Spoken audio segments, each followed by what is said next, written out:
Greetings, fellow travelers, and welcome to the Way of the Showman, where we view the world through the lens of showmanship. I am Captain Frodo, and I will be your gracious guide and host along the way.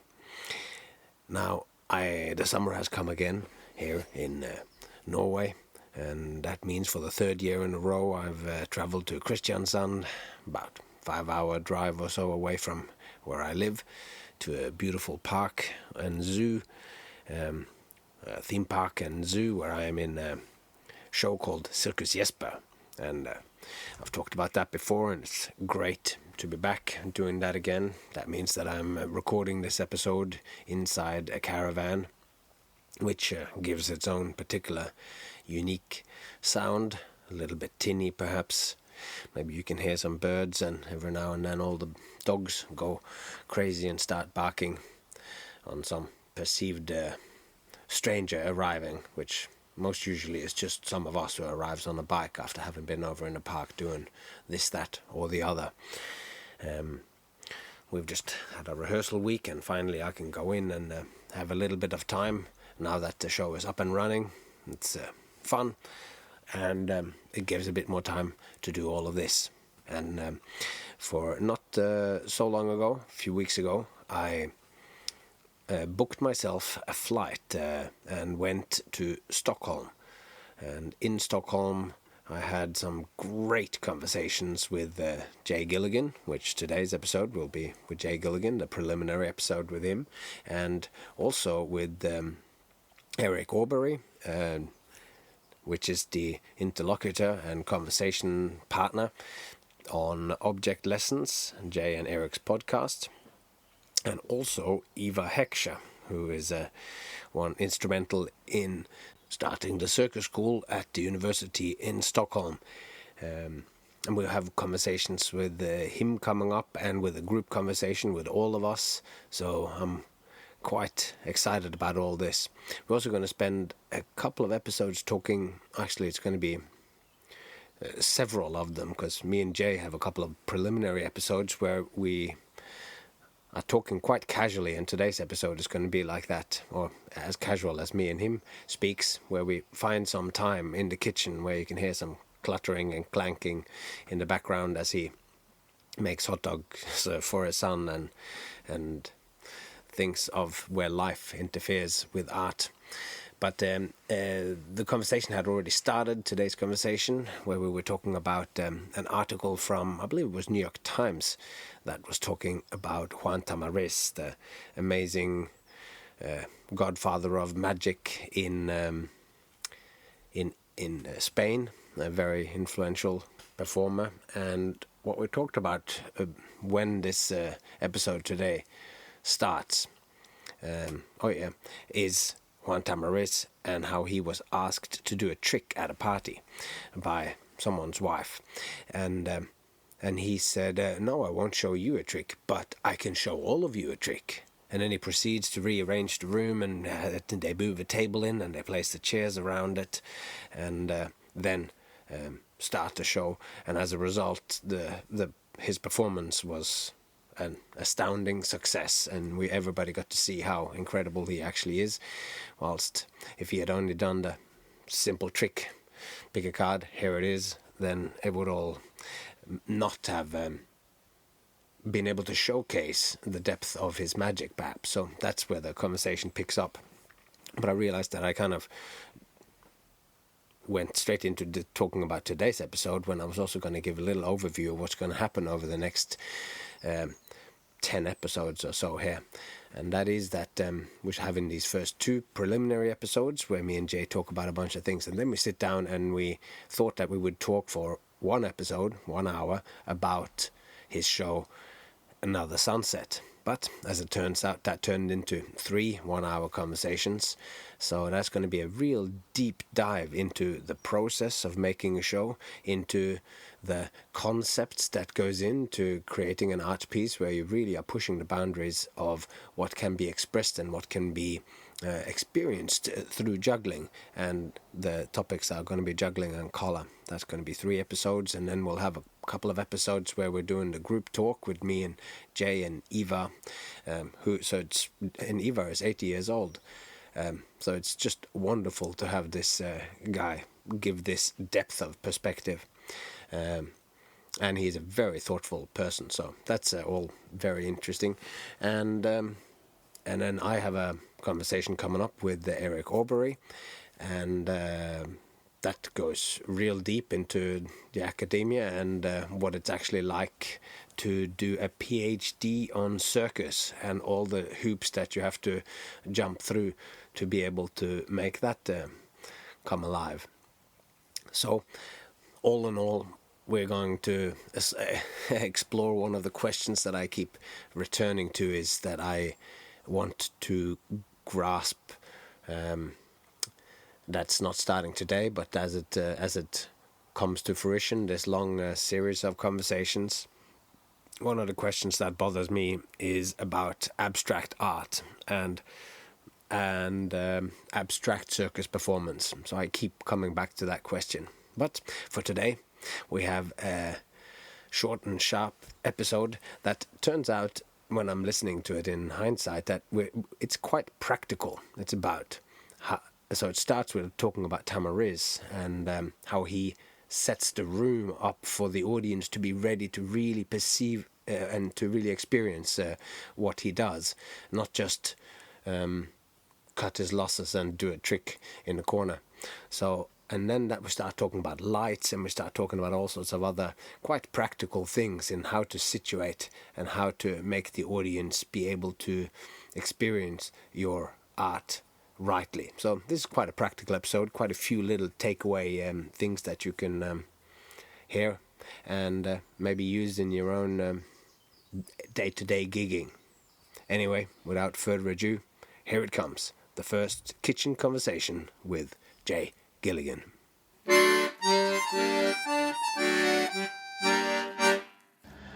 But that means that he is also so incredibly aware of how that effect works, right? And I wish I knew from my own craft that I was that clearly consequent on what I was trying to do, where I'm like, no, but Frodo, if you stand 5 centimeters to the left, then you're gonna see the trick, or you know, that'd be so cool. It's really interesting. So like the worst, like he's pointing to the fact that it doesn't mean that the technique is unimportant. Just the only thing that's important is that you convey the effect to the audience, or that the technique is possibly just bigger than we think it is. Yeah, that's right. Because if you focus down onto, is it only the double lift? If that's the only thing that, and I think when you're a novice magician or a novice of anything, then you think that that's what it's about. Well, it goes back to maybe you just can't hold all that information in your head from the beginning, and then this idea that the technique expands beyond even your body, but it expands to the room and the placement of the audience. That's maybe the mark of like, you've done this for 20 years and you can finally have the headspace to go that deep into it to understand the actual, you know. But it's beautiful. It's like an ecology or whatever. It's because the little details are important, but they're only important when the whole context is right. Yeah, so the woman goes, "Can you show me a card trick?" And Juan Tamariz goes, "No, but I will show all of you a card trick." And then they get a table, they move all of the stuff off it, they set the people around, there's 3 chairs put up, and one on each side of him, in exactly what Tamariz says, that the magic only happens when the people are in the right positions. But that also means that in this process, he's also building the anticipation. He's not just like He's not just giving it away mundane and deflated and here's a card trick and you go, oh, that was neat. He's positioning it. And himself and a room, and he's creating a stage and he's creating an event, and this crazy guy with the curly hair and the hat and whatever, he is now going to do something which is going to blow our minds. It's like, and the whispers go and people are helping to make it into a theater or whatever, and in that process he is setting the stage for magic to happen, and they all are tuned to it now in every way. It's not something that's being forced upon you when you're sitting in a cafe and someone comes over and goes, hey, let me show you this, whilst you're deep in the conversation about how someone you love just got cancer. Yeah. Well, actually, that's a funny thing. You're talking about, Juan making the occasion, like, hey, can you show me a trick? And he could just be like, oh yeah, here, it's an ace, blah, there it goes. And you're just like, huh. But like, he's building the anticipation. He's creating value for the work, right? Like he's and context. He's giving respect to the work. So he's heightening the value of it, right? Like he's giving importance to it. So Zeppel and I, we were just in Mexico doing this gig, which I haven't told you about, but part of the repercussions of that experience, and I wanted to ask you then, how do you relate to this idea, is basically, many times we found out like we're just too easy to work with. Oh, okay. We think that by erasing friction in the process of performing, we're doing a good thing. So, for example, hey, can you guys just set up and do a show here? And we're like, okay, yeah. In the corner, behind the barrier. Hey, how much time do you need to set up? Can you start in half an hour? Oh yeah, we can start in half an hour. We think we're being professional there. But actually it's in Mexico, it totally backfired. It like worked against us, right? Because you become disposable. Like the people don't value what you do because, oh hey man, Frodo, can you just do a show really fast in like 20 minutes over there? And you're like, oh, okay. And in your mind, it was like you said, you preparing for that trip you took recently. Oh yeah. Because in your mind, me and Zeppel were like, oh shit, a show in a half hour. We got to do this, we got to do this, we got to do this. Can we do that? No, I'll cut this, I'll change that. Okay, it's like a lot of work for us internally. Yeah. Externally, it looks like it was just you just threw out the show and but we're editing as we go. Yeah. And so we realized later on, like if we were more divas, or just more normal, then people say, hey, can you do a show over there in a half hour? And we could say, no, I'm sorry, it actually takes us 90 minutes to set up the show. And you can see that on the email we sent you beforehand. We all agreed on this. This is 90 minutes. So we're happy to start in 90 minutes from now. Actually, not from now because we need electricity. So 90 minutes from having electricity, we can start. Just stuff like that, right? I always think in my life, the easier I am, the more professional I am, the easier I am to get along with, the easier it is for me to do a show, the more opportunities come my way that I can seize, and the more people will respect me in the way of like, man, that guy's great. He really crushed it out in 30 minutes and he did a show and it was great. But that's not what people think, right? They just go like, oh, it was a fine show. Like he did a show, because the value of doing that show it's the same as Juan Tamariz, right? Like, can you just do a trick for me? No, I can't, but I can build up in a situation where then when he does the trick, it's this big thing. Or same thing for my show. So how do you like, what's your, how do you navigate this tension between like being a diva, we can say, and being like super easy to work with? Like what's the...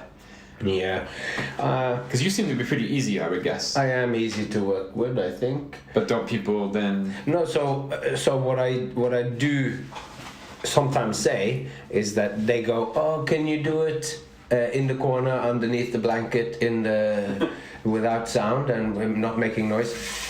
If they go, I mean, I don't have to be that concrete. They go like, oh, do you need music? Or like, can you do it without this? And then I say, well, now I'm here, because that's usually when it happens. It's like ahead of time, then it's just in an email. I tell them what I need, and then they will say, oh, we don't have this or don't have that. But when I'm there and there's some changes or whatever, I would say, I have... this is what I need. If you give me these things, which is like I'm on the spot, an elevated spot, because then I can fall off that elevated spot. If they can all see me, if I get a microphone with 3 legs and a boom stand, and I get the cord, and the cord is long enough, and I get the chair, and everyone can see me, and I get the music on when I want it to go on, then we will deliver a world-class event. So, like what I will do, people will go, "Oh my lord," and they will all talk about it, and it'll be, "I was there when that happened, it was amazing, and he fell off his elevated spot." When you then go, "Oh, we don't have an elevated spot," I go, "That's fine." "Oh, we don't have a mic with a cord," I go, "That's fine." And you go, but each one of these takes away a level of comedy, of professionalism, of detail, or so you're stripping back that thing, and you get a lesser product for it. But because currently I'm working a lot at events or whatever, then I'm going like, but it is your event, right? And if you're to put a point on it, and as long as you're aware that by giving me these limitations, you don't get the full experience, or you don't get the full reward of what you have booked, and you booked me here for your this investment, basically. Yeah. So you've invested this money in it, and if you want to use me like that, or so, then that's okay. Right. I don't quite put it in quite as point as that, but I usually, in a brief way, that's sort of what I say. I can perform under any conditions. Like, I did this. That's what I've been thinking of a little bit lately. But I did this at St. James's Palace for King Charles. You know, King Charles, the monarch formerly known as Prince. And I did it a couple of weeks ago in a refugee camp. Right. And both times it completely went off. One of them, I had the microphone, and everything was so organized down to the least detail of everything that was the refugee camp. No, I'm joking. And then the other, and both places went really well. Like, they just went off, but in completely different, for reasons, a different thing. So I don't know. That's how I lost my thread a little bit on. No. I've heard you say that before, and I mean it makes sense. Like, I get the idea. Like, you have basically your core. You have your core values that, like, you're not a diva. You don't need green M&Ms in the dressing room, but you do have a baseline. I need the cord. I need the elevated place. I mean, you have your integrity. And below that, it starts to erode the effect. But it's true. But apart from that, that's right. I don't set many standards of I need to have my own dressing room. I don't normally say that or whatever. And if it's at all possible, And then it's like. But it's not. Yeah. So when me and Wes, we went to do GOP and Variety Days in Germany. Have you seen one? Ever been to a GOP? I haven't. Whatever. Standard German variety, and. When we were doing, so what happened was Wes did Cirque de Demain with his solo graduation act from school here. Yeah. And then he got a contract at GOP. And because of his psychology, can we say, he didn't want to do his solo act at GOP because the GOP ceilings are not high enough to do the act without changing a couple of throws. So then, because he was like, well, I can't do my act here because, like, your ceilings are too low in your theaters and I'd have to change this trick here. So I can't do my act. So then he said, well, I have a duo act with Jay Gilligan. We can do that instead. And then GOP said, okay, fine. Which was great for me. Yeah. And then when we went to do the tech, or before we did the tech, I had advice from a friend who said, because my thing has always been like this to my detriment, I think overall it's been a negative effect, but I'm going to talk about light design. So with the light design, I'm always just like, turn the lights on so that I can see the objects and the people can see me. Mm-hmm. That's my light design. Yeah. There's no changes, there's no chases, there's no flashes, there's no color. Yeah. And the reason I say that is because I think juggling is concrete. In my world, I'm not in a fantasy world. I throw a ball, I catch it, it actually happens. I'm not pretending I'm Robin Hood. So, and the lights are also not the important part, so everything just needs to be concrete and real and not distracting from what I think is important, which is the objects, blah, blah, blah, blah, blah. And that's not to say that you couldn't have good, like more in-depth lighting design than just turn the lights on. But I also have a huge distrust of technicians, and I also have, because especially with juggling, or lots of things, but with juggling, you know, if the technician's in the middle of the act misses the cue, which happened all the time in Absinthe, it's my problem now, and it sucks. And you're out there and you can't do your job. So, and I also think I'm being easy. I mean, I just turn the lights on. I always say that. Just turn them on, general wash, white, no problem. Like, I think I'm being easy. But somebody took me aside before I went to do tech at GOP, and they're like, hey man, you can't do that. Who told me this? They're like, you can't do that. You have to have at least a minimum of 3 lighting looks and 3 changes in the act. And I was like, oh, why is that? Is it so that the show looks a certain way, or they perceive me, or that the act has a certain journey or emotion? They go, no, it's nothing like that. You have to have at least 3 changes in lighting looks so that they take you seriously at the theater when you load in, so that they respect you as people. Because if you show up as 2 artists and you're just like, oh hey, we're this new act, and just turn the lights on, just general wash, they're gonna be like, these guys are idiots, they don't know what they're doing, they're not professional. There's nothing about the show, it was only about the internal politics of like the respect of the. So then when you show up and you're like, hey man, I really need a spotlight here, it has to be 4.5 centimeters, blah blah blah blah blah. It's too small, I need another centimeter, come on. If you're a little bit like a diva, then they go, oh shit, well okay, this guy's serious. Yeah. So that was a pretty weird lesson I learned. That's a really good point as well, like, but it's because you're meeting the people when they're coming in, whether they're like, where you come to the theater and then you meet the technicians, and they don't know you from a bar of soap, so you have to create that connection with them. And if you do that if you have the time and you actually connect to them as a person, then they would probably not balk at you saying, well, the reason why I'm doing this is this. I seem like I'm easier, like I haven't thought about it. And then they will see you as a person, but they come in and all you get this, like, they're sitting there and the artists got to come in on a tech run, and you got half an hour, but they're doing 10 hours of that almost without an actual break. And they're doing it every 2 months. And they do it, with new art. Like, so that's also a different thing. But I think you and me, and with the concept of folk circus, also reflects the kind of jobs that we do. That's true. So that's one thing. And for me, it's also then that I got kind of institutionalized by traveling around with the same lighting technician for 12 years. Right. So Willie Sutton, incredible guy, he knew what I wanted, and he knew, and he was setting up the same show basically for 12 years. There was always changes because there was always other cast members, but I was always in it. So we just came on, and he just went.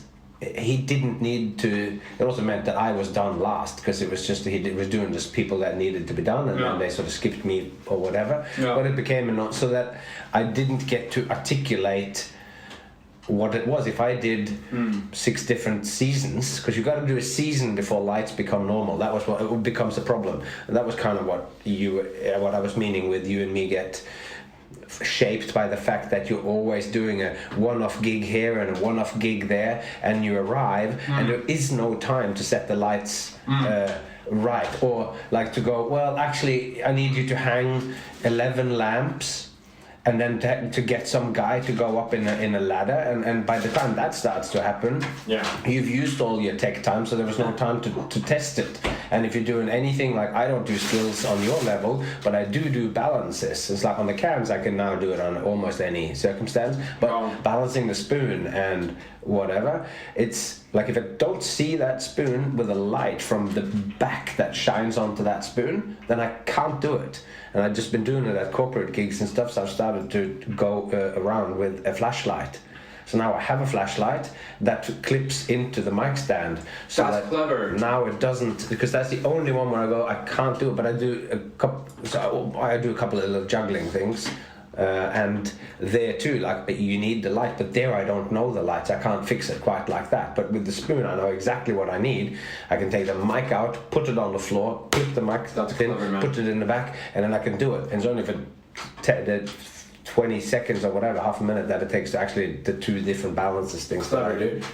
So then you can go back to, just make me look good, kind of. Yeah. But so that's the sort of the knife edge there. Like, you want to be easy, but it's also that I know that as soon as we start to go down this route of setting the lights, it's going to take a whole lot of time. It's not just about easy, it's about being realistic. Yeah. It's again based on our previous experience of like, you can come in and be like you said, I want to have 20 lights here, this and that, and then, but that's not going to, it's not going to work.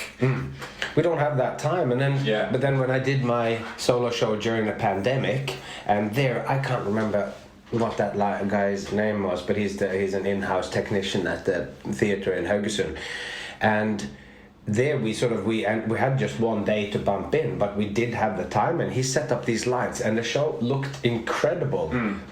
It wasn't just me standing at the pulpit reading out this text. The lights were changing, and it looked totally awesome, like with the backlight and in red and dark all around me and stuff. And he really translated that so excellently, and it was so worth it to that was do the other thing I forgot, this other half I forgot to say, which was that the thing I do is, like, not only are the lights supposed to be just not distracting and just real, and we're here in this real world, I also feel like, and I've done this so many times and I should stop it, but like, I've never sat down in my life and spent like 6 months looking at lighting design for juggling. Never did it. Never had time or a chance. Yeah. So I don't feel like I feel that there could be really great light design for juggling. Maybe in Reflex there was great light design at moments in New York. I think there was. I think there was. Yeah. You know. But in terms of that being conscious and intentional, I don't think that's really there yet. Like, we made those lights in a day. Yeah. So whatever, and sure there was an eye and there was an idea. That doesn't mean it was the best it could be. And I would love to sit down in my life, for 6 months and just do juggling and lights, and then I know the rest of my life because I would have that as a base. Same thing for costume things, same thing for makeup, same thing for other things. This is the next though. You did juggling and color, which I want to dig into. Yeah. And that's been a long time thing, and juggling in light, that is absolutely an extension of that. Yeah. If you were to do, because you've grasped onto that thing which is fully under your control, the props. Yeah. So you have gone more than the extra mile to have rings, balls, clubs in colors that don't exist commercially, etc. So that you can have it, and to make those shine in the way that they did. When I was looking at the video clip that you sent of it, there was like, that's why I commented on, the filters look good, because it's in a white art space and with white lights and everything. Yeah. And that makes the objects and the colors of it pop, but it does mean that the video looks very white, so it looks very stark. And maybe the video didn't quite capture enough the vibrancy of the props, which when I saw those images first that you sent me, just pictures of where you walk into the space and you have the wave of colors with the balls on the different pedestals. Yeah. Such a striking, beautiful image, and in that white space, no doubt, it just makes that pop. And that the next step of this would then be, how do you integrate the colors of the balls and the rings with the colors of the space? Because you can use the colors on the wall, which is white, but you can use like is that called Sykes? Those ones where you have and the whole background can change, because there's the color isn't a thing in itself; it's a relational thing. So you change those colors so anyway, that's. I can see why you spending 6 months working on light and then combining it with the work that you've done that became Another Sunset. That could be a definite artistic. When I went to Ivar the first time and said I want to work with color, then Ivar goes with juggling, and he goes, yeah, but of course the props, blah blah blah blah blah. We talk, and then Ivar was the one who was like, you need to have a different color background that can change color. And I was like, of course. And then I thought that already for me, we're talking years ago, right? Yeah. That already for me had blown my mind in terms of the conception of what I was doing. I was like, oh, of course Ivar's right. I have to have a color changing background. Same as we've done Dautis. What's the best? What's the best force? And he goes, no, it's not about the best force. You need to set up the situation, and that blows our mind as well. Going like, of course, everything is connected. And well, so then Ivar wasn't done. Oh yeah. So I thought we were done. I was like, oh, you blew my mind. Now we're done. And then Ivar's like, yeah, but of course the ceiling has to be the color, and the walls and the floor. Like, and then I was like, oh fuck, I'm so stupid. Because the first comment, I'm like, oh, I need to have this big background. How's that going to work? That's not going to work. I can't carry that around. How's that going to change color? A colored psych, white cloth with like colored lights. But then, of course, he actually takes it to the real conclusion, which is you need to carry around your own theater. Which is not wrong. And to say.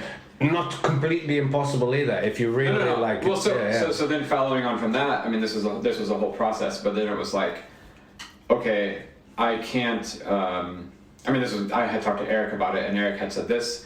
So he's like, hey Jay, you can't carry around a theater right now with your current infrastructure of your company. But what you can do is you can make a film. You could do that once. You could do it one time that you control the walls and the lights and everything. You don't have to carry it with you, but you make a film. So I was on doing it. It was going to be a film for years.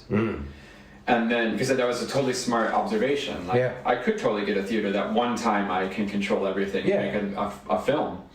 But then, of course, reality sets in. And I even had a filmmaker. I even had a grant. That's a whole other story. And the film didn't get made. That's a whole story.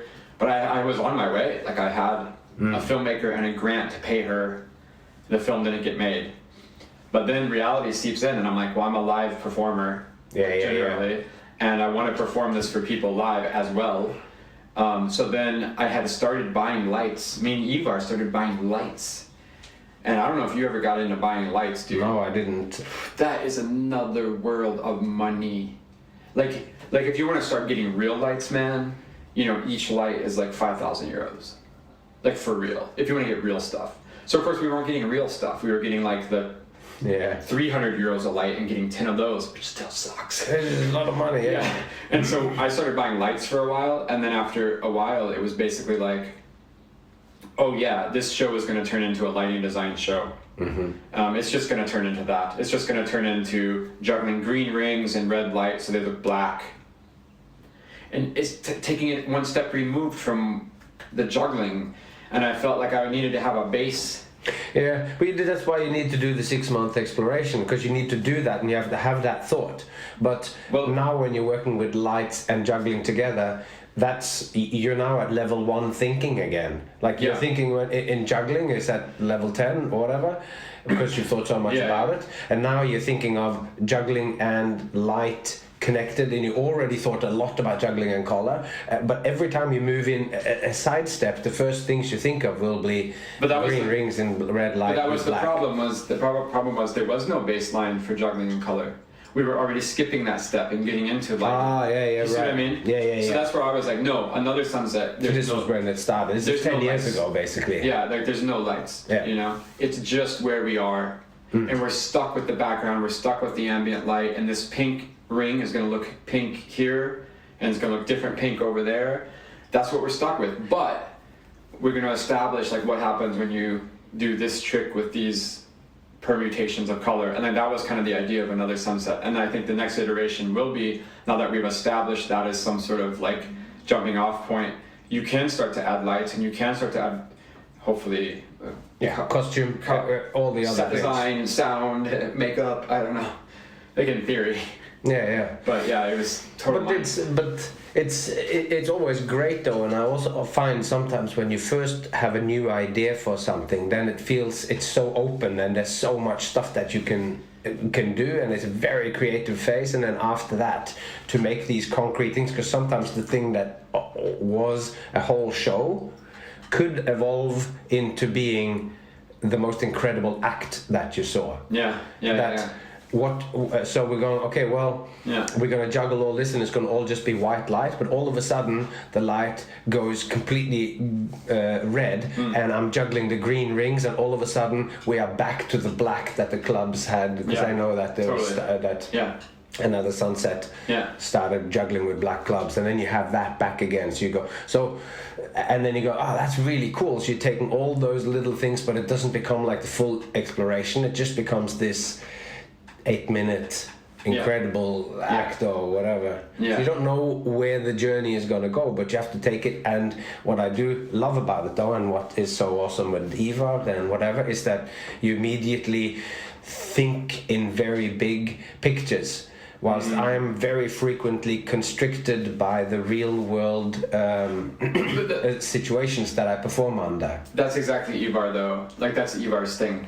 You know, you go to Ivar and you say, hey man, what did you think about my costume? And he'll just be like, you should wear all gold. And in your mind you're like, that's not going to happen. Like, I'm not going to get all gold clothes. Yeah. But he's not wrong. He's not wrong. Like, conceptually, you should wear all gold for that thing. And I see his thinking and I see his logic. And that's when he says, like, oh, you want to do color and juggling? Okay. You need to have a background and also a ceiling and a floor and walls. Because in his mind, like, and I love that about him, because he's not a juggler, but in practice, but he's a juggler in theory. And then he sees the reality of what it should be. I'm with the real world thing where I'm just like, I can't carry around a room right now, so Although I was thinking, like, they have these sort of inflatable things now. Or and also geodesic domes. This guy so geodesic had dome, a little dome, and in Finland it seated 50 people. It was blacked out. I was like, oh, that's so cool. So it's not impossible. No. But it's just another whole layer of like it's very distraction from But it's also juggling color. It's different than if we use that idea of like folk circus, of just making it approaching people in where they're at, and then which with both it resonates so much with me, because a big part of what I do is that whether it is doing a show on the street or whether it is doing a show in a one-day event where you are in a theater, because I had that the other day where I did an event and I put together this opening where I just played this Jack White track that is like you said and I go, rock and roll, let's do it again, ladies and gentlemen, put your hands together for the one, the only, the legendary Captain Frodo, jang, da da jang. And when the music and when it really kicks in, I came cycling in on a mini bike, and when I then cycled onto the stage and I tested this, because it is surprisingly tricky to cycle because the bike is mini, and I broken expectation or whatever it is. It's like you set up a big thing and then you come in, and then I came in and the lighting person had now put on what they thought was show lights, so the whole room was completely dark and there was just a white spot on the center of the stage. So I cycled in darkness and then was in the dark, a little bit in the spot in there, and then cycled through out, and there I was gonna do a turn around, which is this weird anti-climax. So he's doing a big pedaling and coming back out, and people couldn't see it and I couldn't see it, and it was like, so it's lights are so important now. I forgot what it was why I brought that up, but it is just like you can do so much with light, but it's also, I was really validated on another sunset that obviously not everybody who saw it loved it, right? But there were people who saw it who really got it, and I wasn't prepared for that. I wasn't really prepared that people came up afterwards and were like, I get it, the color thing, I'm totally with you. And I was totally like, wait, what? Are you? You are? Oh, cool. Like, I hadn't thought that far. I was just getting the show out, and I hadn't thought, like, what effect it could have. And I was so validated that, like, it was just the room. It was no special lights. It was just these colored objects and what I said and what I did that convinced them. And I felt like, that's cool. That's right. Do you know what I mean? That it wasn't about some bigger production value or bigger, I don't know, convincing thing. Like, because it is that self-esteem thing that Eric talks about, right? Like, it was just me in a white room with a ball with a balloon on it. And something that we had talked about with words, and me and Joe, and we had crafted these words, and that and the words and it convinced them. And I was like, wow, that's powerful. But it's convincing, them, but it's also it has to do with convincing, but for me, I don't think of it like that. I think of it as this: if you have thought it through, or when I have thought it through strongly enough, when I've thought it through strongly enough, and there is actually something genuinely beautiful, like there's like beauty in that wider scope of what is aesthetics about, what is art about, and it's got something to do with beauty or something that captures your imagination, then if there is something like that in it, then they will see it. Not everyone will see it 100%. Some people will go up, oh, I can't believe you could juggle the knives. Oh yeah, here we go. Did you show photo? Did you show photo what you said? Get the thumbs up for the right kind of butter. Awesome. Yeah. So I think it's not so much that you're convincing them, but if you truly know what it is that you want to say, and there is something in there, then they will see it. At least some of them will see it, and they all will see it in their own way, because it's happening in a multivalent kind of way. And those interested people who really get it and come up afterwards, sometimes that's enough. After I did my show in Norway during the pandemic, I did this spiel about swallowing the sword and what that actually means as a path of initiation, and how it is the way that I'm always chasing the mystery, and this is like the mystery is a physical thing, and you know that the position that you swallow, like when you're truly awed, your mouth falls open and it's larger than you, so your head sort of tilts back. Like you're seeing a waterfall, or you're just seeing a meteor shower, and you're looking up at it and going, and then so I did the thing, and one woman in particular, I met her later on, and she brought it up, this moment, which all these moments of truth that I speak, that I've crafted so much, sometimes just disappear, I think, for people, and I just left with an emotion because I don't know how to retain those words or to express it. But this woman could. Yeah. And she was interested in this kind of stuff, of lack of meditation or whatever, and it just spoke to her, and it was amazing to talk to somebody 2 weeks after you've done the gig, and they can really, they could hear all the words, and they really got you because that specific thing resonated with them, and then it all becomes worth it. But you'd also know that other people are talking about it, but they can't put words to it, so it's important to get that right person there. But it's not, for me, it's pedantic, or maybe it's semantics, just going like, it's not so much that I'm convincing them, but it is that there is something there for them to see, and then if it really is there, then it's not so much that I'm trying to convince you about something that you didn't believe, it's that I'm pointing to something where when you point to it, they go, oh, it's like they can't actually deny that it now has value or something. Fuck, that's a good photo. That's really important.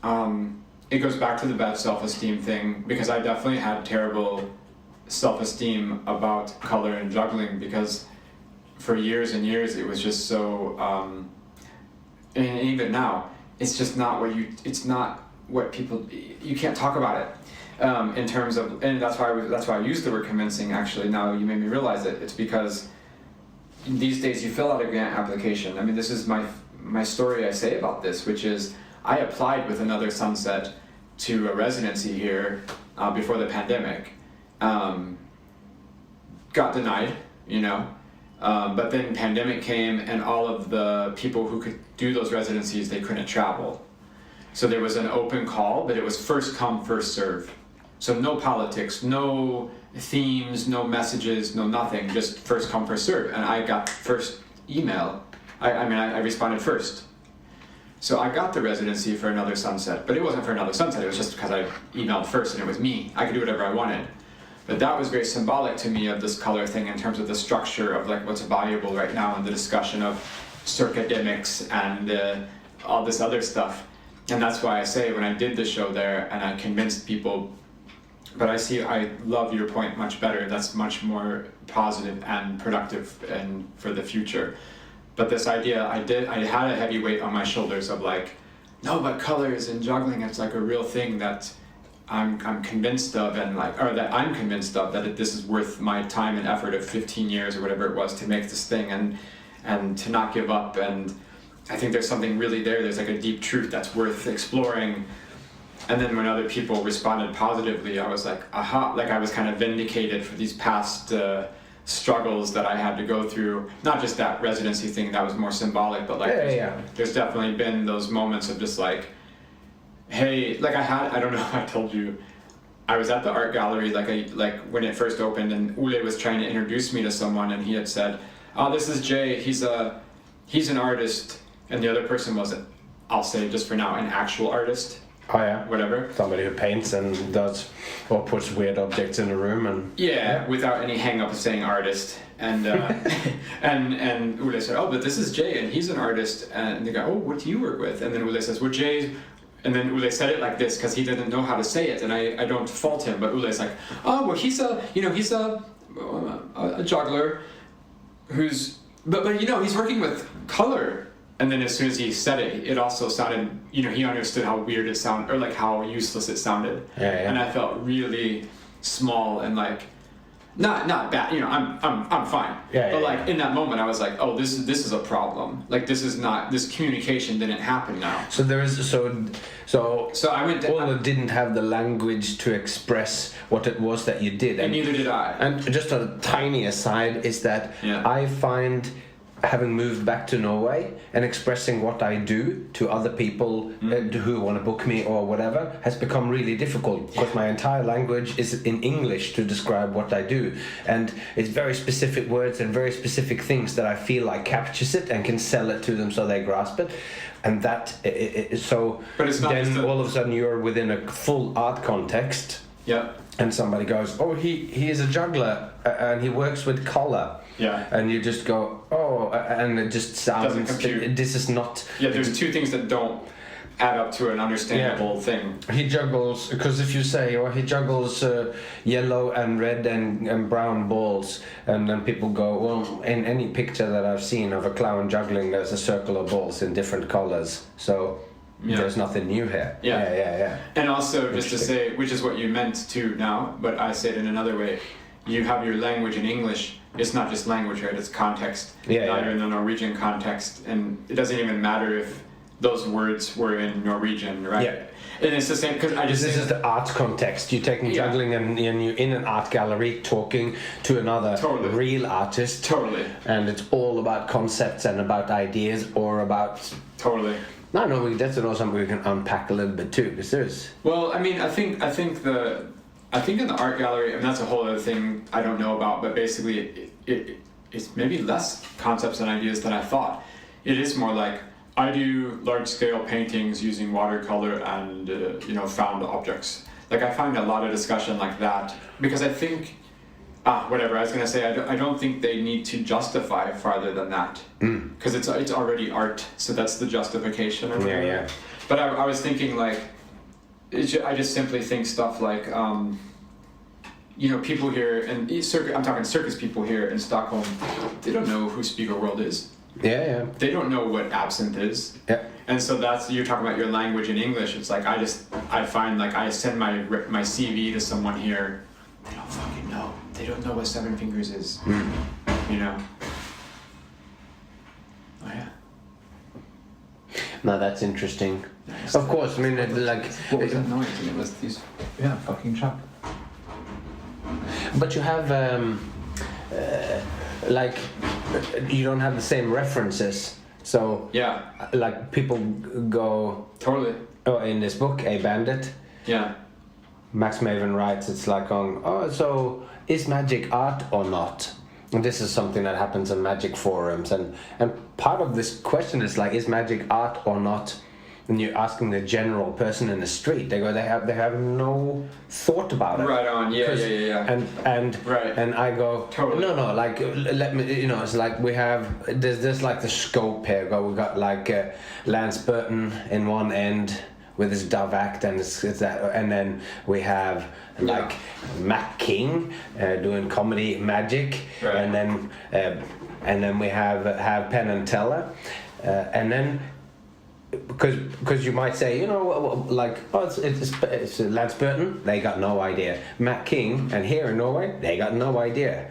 And then you go, yeah, but Penn and Teller, and they still have no idea. Because that isn't run on normal TV here, or like it hasn't made it. So you go like, but these guys have been on TV since the 80s. Yeah. And like I saw them when I was a child, and it was the most watched thing that I had. It was like I was so and then they go, yeah, but they've done like, what is it, 8-10 seasons of this Fool Us. And people still don't get it, which of course then explains why whether it is art or not doesn't matter, because they have no basis to make it. And they go, I saw this guy, he did balloon animals at this shopping center, but he did some magic. He had this coloring book that I don't know how he did it. It was very cool. Kids threw colors into it and it became colored. It was amazing. But I wouldn't think of it as art, you know. Right. I don't know. So like, I can't remember why I brought that up, but it's. No, you're totally right. Oh yeah, just that like you going into the art studio and you say he juggles but also works with color. Totally. That comes down then a little bit to that suspicion that people have with circus. Yeah. Like there's something suspicious about it because it's so populistic. Right. So people to some extent thought that about I've said this before, but like Jeff Koons. And he's a good example because he's making balloon animals, but they cost $300,000 and they are actually feats of engineering to make it look like they didn't just take a pipe and twist it into a 4 meter tall balloon dog. So it's actually like a full. But because it's so fun, it becomes almost suspicious to the art world because it's so populistic so, and that's when you go if you instead when they said, oh, this is Jay, he works with color, takes a simple room, works with color to create emotions and to get the right relation to the emotion, and then he does movement and he manipulates objects in the space to manipulate and get the colors to connect with. I'm recording this, so you can go back and. Oh, that's perfect. Then you can use this and you can write that down. So I had a little crisis there. I went back and I wrote. I have the text somewhere, but I wrote 2 explanations of what I do. There was a long one and a short one, and the short one was something like, I'm working on a new piece, and. It's the starting point of the piece is that sunsets on Mars are blue, and that's because the atmosphere filters the light in a different way. So on every planet, the atmosphere has different chemical composition, and you can understand then that the skies refraction of light is a different color. Yeah. And so I do juggling with objects. It was something like I do juggling with objects, exploring that quality of light. Just like those 2 images next to each other, and that was kind of my short explanation that I came up with. Yeah, which I kind of is bullshit in one way, because it's a short explanation, but as a little soundbite that you meet an artist in a gallery and you say this is what I'm working with. I think that's pretty compelling compared to I do juggling with color. Yeah. Like, and get this, after I've been juggling black clubs, then I juggle multicolored balls. It's like, I don't know if that speaks to me. So you do need to juxtapose it with something else. Well, so I mean, and that comes back to the whole thing of like I think Ralph and Jeremy were talking about this recently, but I was talking about it before. It's like, everybody talks about it. It's the, when you describe what you do, it's the this of this. You fill in the X and the Y of, it's the Blue Man Group meets. I was talking about this. I said it's. You totally were. When I'm writing about the Showman's Guild, the secret society of circus. Yeah. And I was like, it's the greatest show on earth meets the Da Vinci Code. Yeah. Exactly. The Da Vinci Code meets the greatest show. Everything is like that in the world because you need to have those anchors of reference. Yeah. And that's So- that's the missing context in the art gallery. I do juggling with color. That's not a thing that computes. There's no reference for that. What could that mean? But it's weird because it's like, and no, it's not actually weird. I just made this connection now because it's conceptual art. So there is a strong concept, and I was hearing somebody talk about this recently, where they go, it has gotten to a point where when somebody says, "Oh yeah," and then Rembrandt painted painting, and then Picasso painted in this blue period, and they did this, and you go, oh, okay, and now when you're reading about this, then you need to go and look that image up to see what it was. So this is the potato eaters, and the context for that is that potatoes was the poor man's food, whatever, and you need to see the image. But when somebody then goes, well, just going back to Jeff Koons, he took shiny chromed metal and twisted it into a balloon animal or whatever. Yeah. And then you don't actually fully need to see it because you've got it already. Or if it's even more conceptual, he made a comment about art by taping a banana to the wall. I don't have to look up an image to see the banana taped to the wall because the concept is that. But love it. So this is the conceptual art. But at the same time, then I thought what we were talking about now, it's like the Da Vinci Code meets the greatest show on earth, but it is also concept movies. All right, Samuel L. Jackson, we got this idea for a movie. Yeah. It's called Snakes on a Plane. Yeah. And Samuel L. Jackson goes, yeah, but what is it about? Yeah, well, I don't get it. I don't get What do it. you mean snakes on a plane? Yeah, like what's the story here? It's like, Okay, get this. Get this. There's a plane, There's a plane.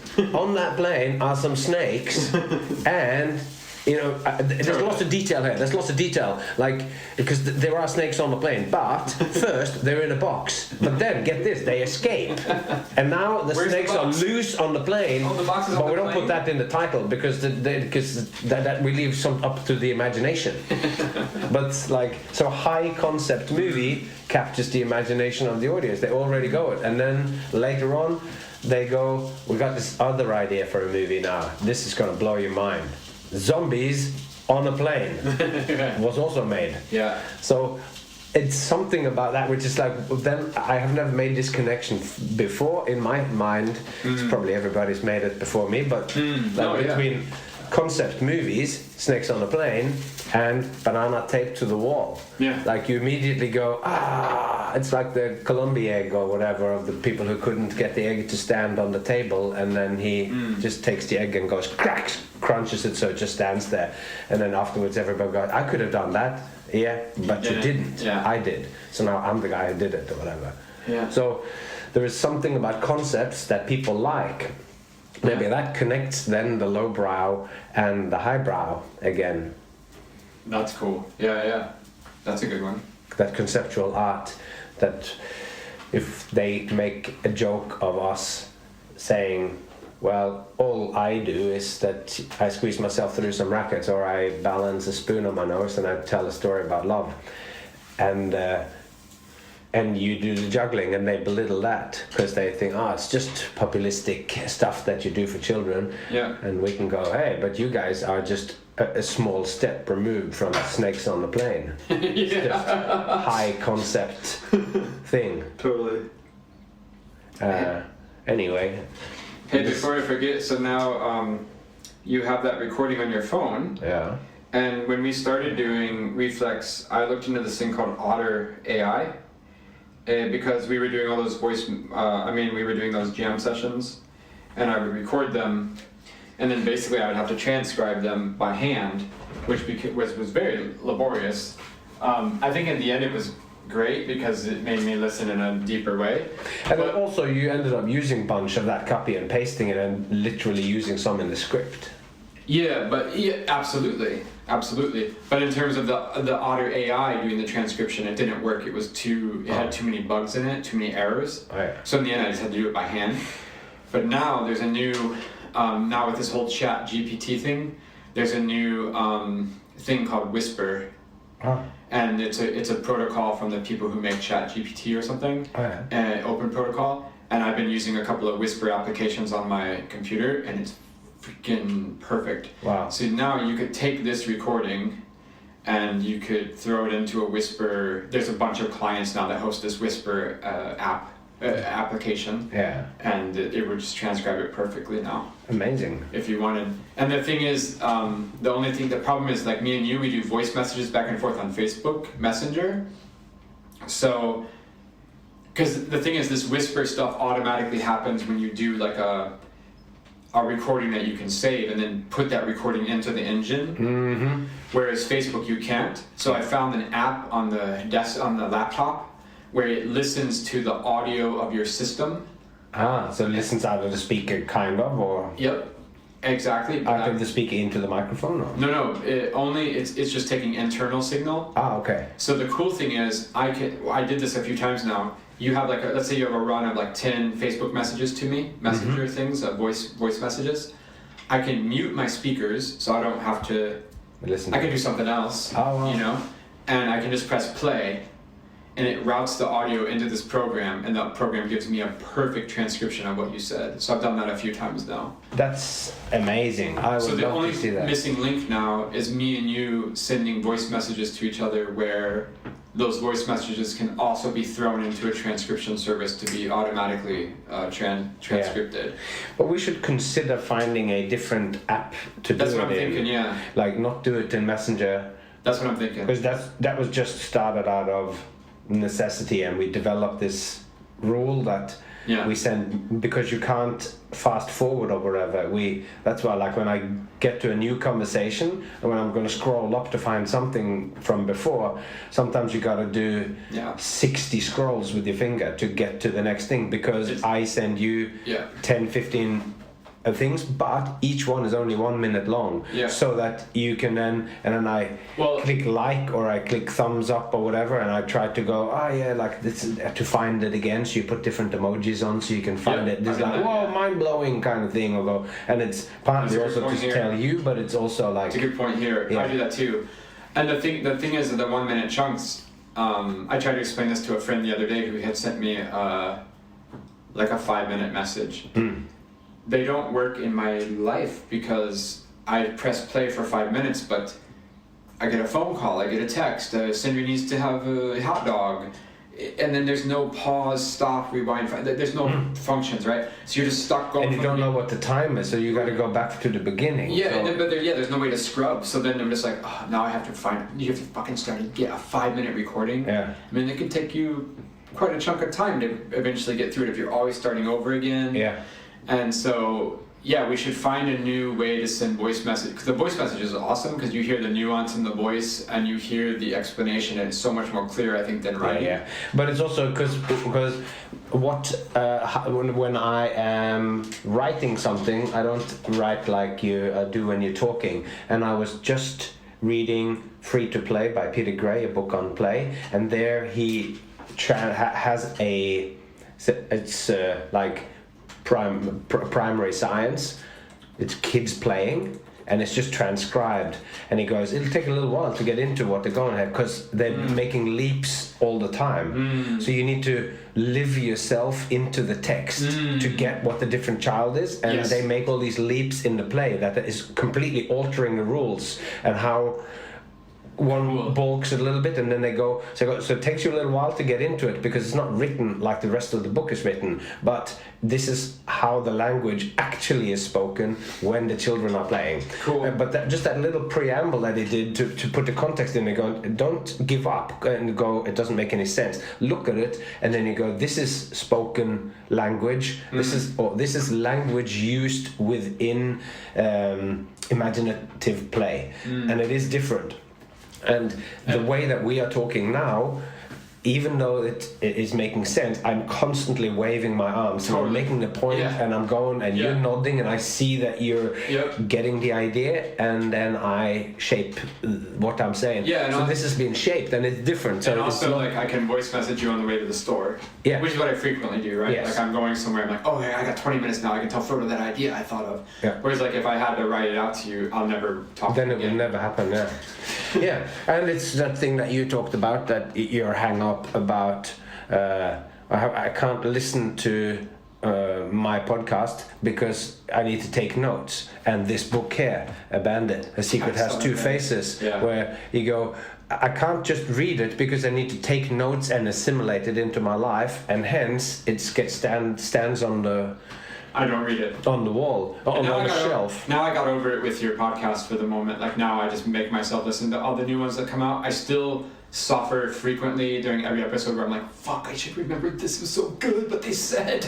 But like, now I just live with it. And I can't not listen to it. You need to go to the next step, because I often then when I'm reading something or whatever, and I'm underlining or whatever, I'm going like, I'm underlining this so that when I get back to it and I write a little note out what the thought is, that I underline it. This is the text in question, and I write a little note next to it in the margin of the book, which where I connect it up to showmanship and go, oh, blah blah blah, this is connected to it in this way, so that when I go back and I'm going to actually use this, then I will know where it is and I will find it. But in 90% of the cases I never go back to that book, because I don't have that time, or that project is, like I talked about yesterday, I'm so overloaded with projects that are going on.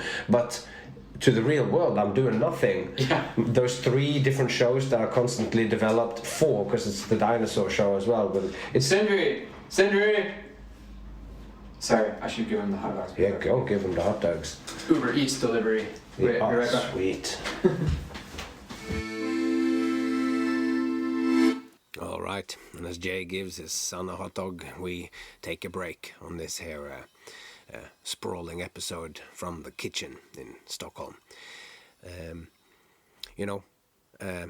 Each time when I get to the end, I go, oh wow, I should really have told you guys that you can go on to you can click where you find this podcast, and you can click yourself to a place where you can actually buy our t-shirts.